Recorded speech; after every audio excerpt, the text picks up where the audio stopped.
अस्सलामुअलैकुम, आप देख रहे हैं के न्यूज एचडी। मैं हूं हारिस अली शाह गिलानी। चलते हैं आज की अहम खबरों की तरफ।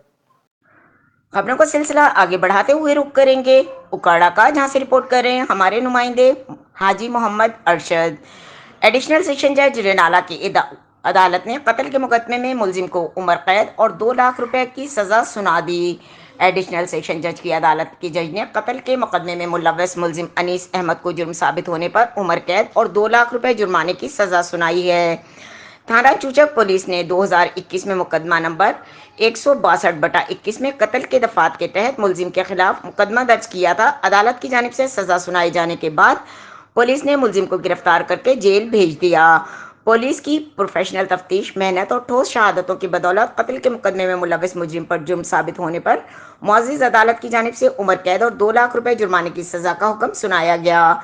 इस तरह थाना सदर दीपालपुर में राजधानी के 4 मुकदमात में मुलव्वस मुलजिम रहमत अली पर जुर्म साबित होने पर फाजिल अदालत ने मुख्तलिफ सजाएं सुनाई।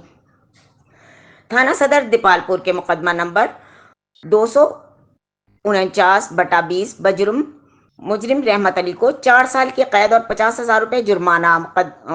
मुकदमा नंबर 20/320 में 4 साल कैद और 30,000 रुपए जुर्माना।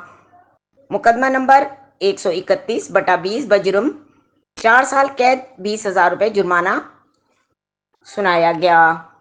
डीपीओ उकाड़ा मोहम्मद राशिद हिदायत ने तफ्तीशी ऑफिसर्स और लीगल टीम को शाबाश देते हुए कहा कि किसी को नाहक कत्ल करना वाला कानून की गिरफ्त में होगा। शहरियों की जानो माल का तहफ़्फ़ुज़ पुलिस की अव्वलीन तरजीह है।